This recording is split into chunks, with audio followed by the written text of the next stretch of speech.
Viewer discretion is advised.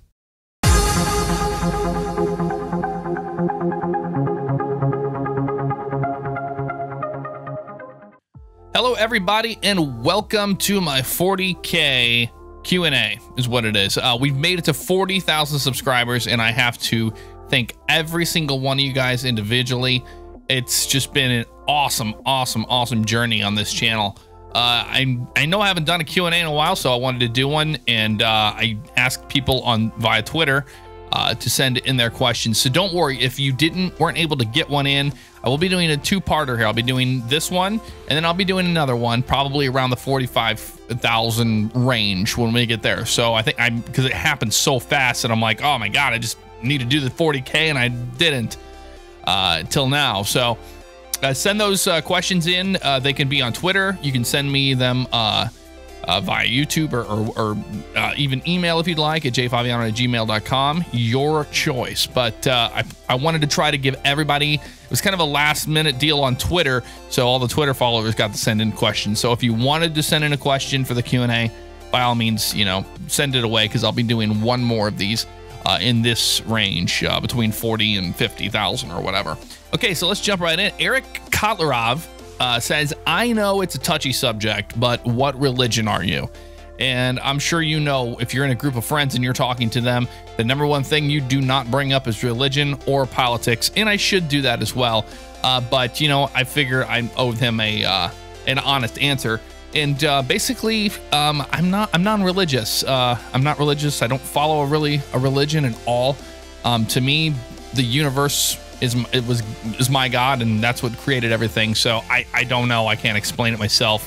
But I'm not religious at all. So that is the main thing there. So moving on. Ryan Dexter, have you ever considered working for the St. Louis County Police Department? Any department, as far as police go, and I think I've said this before in the past on different Q&As. No, I've never wanted to really be a police officer. I've just always loved police cars, the sirens, the lights, all that stuff. Always been attracted to them, even when I was a child. And police work is just not for me. There's I respect people that do it, and the people that do it definitely are a special breed of people, and they can put up with drama in their face constantly. They can put up with seeing death. They can put up with having to pull a car over in the middle of the night and be by yourself and be able to to handle yourself. It takes a special type of person to do that, and I definitely am not doing it. I love doing it in LCPDFR. It's a lot of fun, but when it transfers into the real world, I don't think so. Even though I've been really flattered, because some real police officers have said oh, you'd be a great cop or whatever, but it's just not for me. I don't think so. Not any time in this lifetime or whatever. So Advanced Gamer asks, what was your first and favorite game you ever played? P.S. Are you going to play more Arma 3 with bugs? So it's a two-parter. That's fine, Advance. My first and favorite game I ever played, the first game I started playing video games very young age. We're talking, when I was I don't even know. Definitely under 10 years old. My grandma had an Apple II Mac computer, and we used to play Ghostbusters on there. That's my first memory of video games, was playing Ghostbusters on there, and like Kung Fu and stuff like that. Or not Kung Fu, but it was like Kung Fu. It was one of those kind of games. And then it wasn't until about I think it was like 1988 or whatever that was. Or yeah, 85. I think it was I'd have to look it up. But when the Nintendo Entertainment System came out, my parents went out and bought us one. It was a family entertainment system, so we all played the games. And my mom actually ended up beating Mario 1, the very first Mario Brothers, and she was the only one that I knew that could beat. I couldn't beat it at all. I was just too young and probably dumb to do it. So that was the first game. Was Ghostbusters on an Apple II computer. I don't even know if we would call that a Mac. It was just the Apple II. David Munoz. I'm gonna say Munoz. He has a two-parter as well. He says, how did you become an auto racing fan, and how did you meet Fine, Bugs, and Zach? Well, let's just start with the auto racing fan, because the second part of your question is, who are the favorite NASCAR drivers and why? My personal NASCAR favorites and why. So let's start with auto racing. I am an auto racing fan because, God, back in the late 80s, I used to just sit, around with my dad on an afternoon, and we watched NASCAR on TV. So that was back, during all the good actual, no non-restrictor plate racing and stuff, and a lot of short track racing. So I always just thought it was so awesome. And when I was a kid, I had my toy cars, and I would just, make my own races and all that. So I've always, that pretty much was what got me there. I mean, just, a big console TV sitting on the floor with my dad watching NASCAR. And I didn't even know what it was or anything about it. My favorite NASCAR drivers would be Jeff Gordon and Kurt Busch. Kurt Busch is definitely my favorite right now, even though that crap he's going through. I don't know. I'm just a fan of his racing, not of his personal life. And if he was if he went to jail or something because he beat a girl up or something, then I probably wouldn't be a big fan of him anymore. But I am a fan of the Stewart-Haas racing team.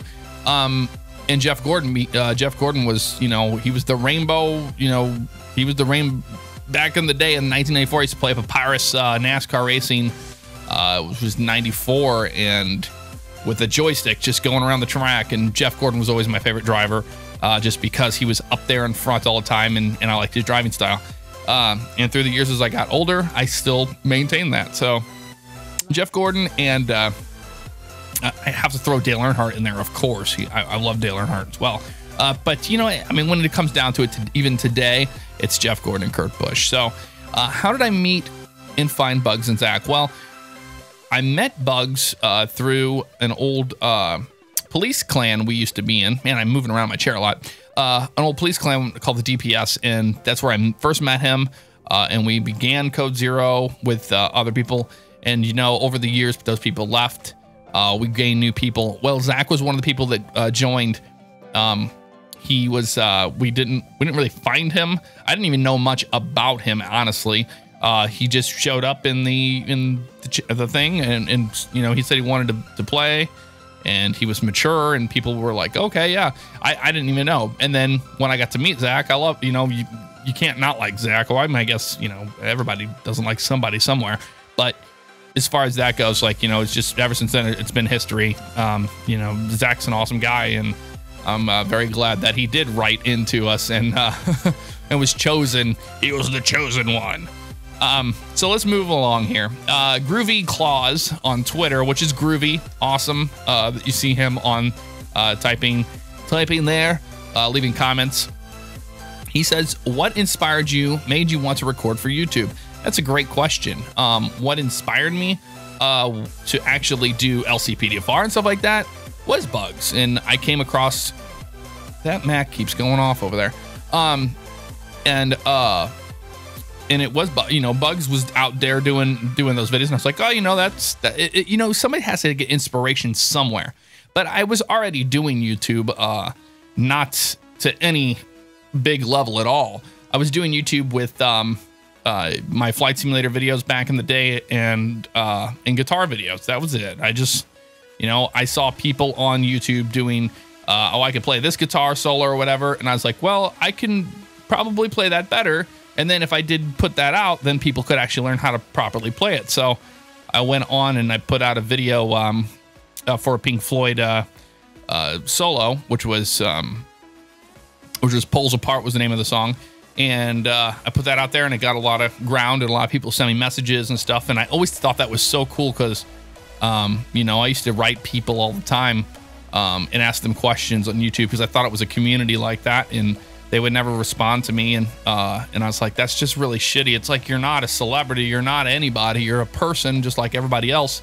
You can take the time to respond to people. And I do. I really do. I try as hard as I can, guys. To respond to all of you guys the best that I can. So I know I'm rambling on, but anyway, that's kind of what inspired me was Bugs as far as doing the LCPDFR stuff. But for recording for YouTube, I've always just kind of been wanting to do entertainment of some sort. I did internet radio for Flight Simulator back in the day, and I just always had a knack for the entertainment side of things. So let's continue on. Chris Ayala says, "What does your family think of you being a YouTuber?" Now that's a great, fair question, because my family and my friends you know, they see it, they view it from different sides of the coin. My family, absolutely 100% supportive. They always have been since I started doing it. And I said, you know, hey, I actually have a YouTube channel and I do this.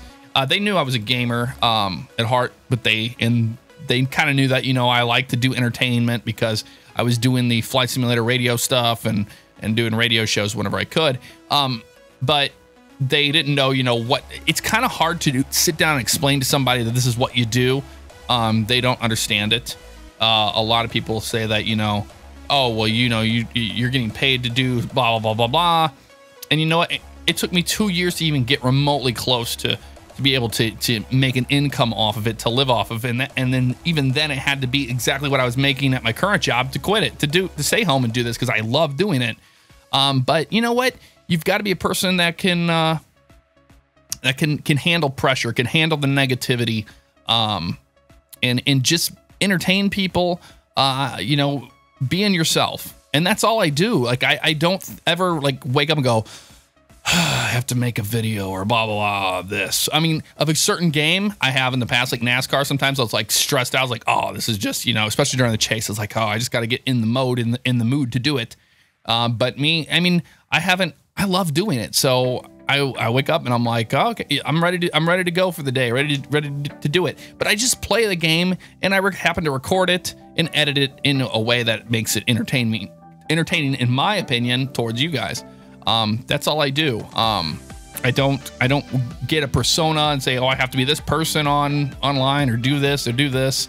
But you know, if I don't feel good or if I'm like, you know, in a bad mood or something, I'm not going to record, because why would you want to do that whenever it spills over? I've done that in the past. I'm guilty as charged for doing that back in the day, and getting really, really angry at NASCAR used to always piss me off. But anywho, my family is very supportive. My brother, my sister think it's amazing. My mother, my stepdad, my real dad, all of them are and my grandma, very supportive. She likes watching my musical video stuff rather than the gaming stuff. But regardless, you know, very, very, very supportive. And my friends are very supportive. Some of them don't understand it, and that's fine. They just, I guess they see it as a waste of time or whatever, or that, you know, I'm bamboozling people by getting paid to do what I do, which is taking my time in a day, which usually it can be a very long work day sometimes, just in editing and uploading and all that good stuff. And coding takes forever. So that's, if you've done this before, then you know what I'm talking about. So let's move along here. All right, TJ Seymour, who inspired me to play guitar? There's two people. There's my dad and David Gilmour. David Gilmour is the lead guitarist in Pink Floyd. And from a young age, just hearing that guitar always just gave me goosebumps. I loved it so much. Thought it was amazing. My dad's a huge David Gilmour fan too, but my dad had an old 12-string Alvarez guitar back when we were living in a trailer park.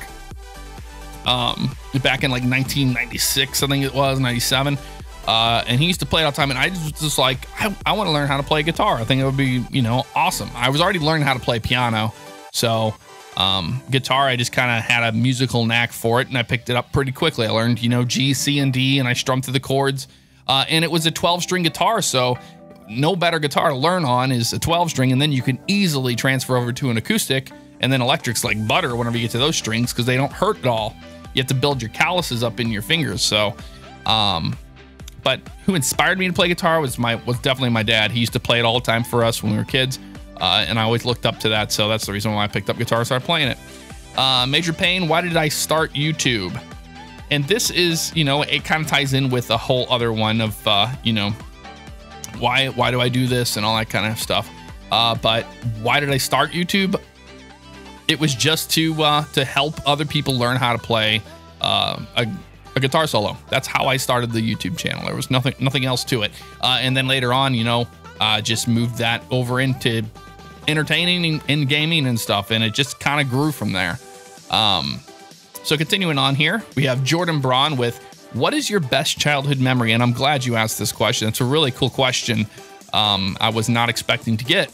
But my best childhood memory has to be on the approach end of runway 12 left and 12 right at St. Louis, watching the TWA 727s come in.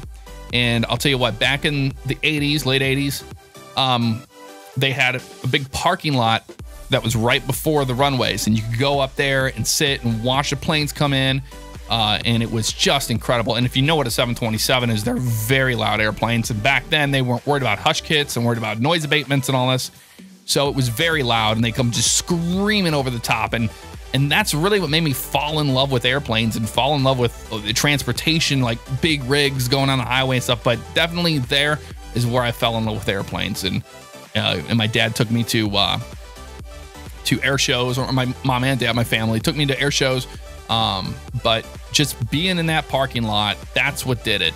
And that's something that really strikes big with me, because I seriously believe that the FAA is letting the TSA ruin aviation in America. As you know, over in Manchester and in the UK, they kind of welcome plane spotters to take pictures and stuff, and in awe at the fact that these big, huge metal tube liners are just taking off, flying through the air. But here in America, it's, everybody's a terrorist, and there's nobody that can. They've shut all those down. They took out all of those lots where you could sit there and watch. And how are you going to inspire young children or anybody to become a pilot or even to look onward, or look at airplanes and go, gee, how do those things fly? How does that work? I think they've done a great job of ruining it. It shows. When this pilot shortage happens in the next couple of years, it's going to really, really hurt the entire industry. And I think we'll see all of the little small regional airlines disappear and go bye-bye, because you don't have the inspiration. Now, what we do have is Flight Simulator. And I am so happy to see young kids getting involved, learning how to fly 737s and go, oh, I know how to do this. And when I go and fly with my parents or go to this place, I can look out the window. I know what they're doing up there. That is amazing, because you know what? It's better to be somewhat educated on it. It doesn't matter if that's the thing you're passionate about and you educate yourself about it. It's better than being stupid, right? So I seriously believe that America is single-handedly ruining the aviation industry by not allowing people to really kind of be awestruck. I mean, you can go to air shows and that's great, but there's nothing, you can't replace those kind of memories. And that was my biggest childhood memory, is just sitting up there watching the TWA 727s come in lined up, because TWA was our airport in St. Louis was a huge hub for them. So continuing on here, Curdy Too Busy says, if LSPDFR was created for GTA 5 PC, will you play it? I get asked this question all the time, and absolutely I will play it. I plan on getting GTA 5 on the PC just for the mod reasons, and I kind of want to see what it'll look like on PC a little more than PS4. But other than that, yes, I will definitely play it. Rolling along here, Mark Corlson, will you be getting GTA 5 on PS4? Had to be asked. That's an old question. I already bought the PS4 and GTA 5 for it. You've already seen the video, so point is moot. But, Mark, thank you for the question. I know it was a little late getting to this video, but thank you. Eddie T, what interested you in becoming a pilot? I already said it. Pretty much just sitting there being awestruck how airplanes work. And then it wasn't till around 2002 when I moved up and stayed a summer with my dad, just getting out of that house from where my mom was living and stuff. I went and stayed with my dad for a little bit, and I got a job at the airport, and that's where I started falling in love with airplanes, working with them. And then I got my flight simulators, and I was like, man, I used to play Microsoft Flight Simulator 95, but I didn't know what I was doing. I tried to land planes. I always crash them and be terrible. But with that, I bought, Flight Simulator 2002, and properly learned how to fly airplanes and took the lessons in the game. And a lot of people ask me, how do you do this and this and this? It's like, take the lessons. They're in there in the simulator, and they will teach you all the basics. It's a really, really, really neat tool. That's there for, whatever flight simulators nowadays, like $20. So anywho, continuing on, Slappy Parrish says, how long have you been doing LCPDFR, and do you enjoy it? Been doing it for almost, 2 years now? Like, I guess that, no. I've been doing it for longer than that. I played LCPDFR for years before I started recording it, or even looking into being in a clan. Yeah, I absolutely I loved playing it back then, even when I wasn't recording it, and I love it now. I lost interest in it for a while. That was just because it was like, I felt like, you know, some people that were in our group were just pressuring us to do it all the time, and that, you know, this means this, or we have to make this money, and blah, blah, blah, blah, blah. And I'm very glad to say that person's not with us anymore. But anywho, I do enjoy it, especially thank you so much to Polecat324 for giving me the beta of his ENB that he's been working on, and it's not close to release, guys. It's still got some bugs in it and stuff, but you know, that just really made me fall in love with it again, and getting a new PC allowed me to not have crashes as much. The game still crashes, guys. I edited around that, but sometimes I get lucky. I can play it for an hour and it won't crash, so I still do enjoy it, yes. And before I go, guys, I just wanted to talk about how I did not know this, but in YouTube, the inbox has been changed to this messenger thing, and I didn't know that. I had to go scour to find my inbox in the Creator Studio, and then I found the messenger thing. It was a pop-up that said all the new messages have been moved. I was like, nobody's messaged me in forever, so I moved over to the messenger, and bam, there's all your private messages. So now I know how to get there. Now I will respond to those. I'm sorry. And I have to thank, you know, people who just send emails once in a while to my jfaviano@gmail. I appreciate that, because, you know, that's it's easier for people to just make a comment or whatever. But for those of you that take the time to send me emails, I want to thank Ross Parkin. I want to thank you for commenting on almost everything and being a very, very, very supportive person on this channel. It really means a lot. Tony Casas, whatever you want to call it, Casas. Danny Allen, thank you for that MasterCom B, and, you know, supporting. And also want to thank Muso Saruro from Zimbabwe.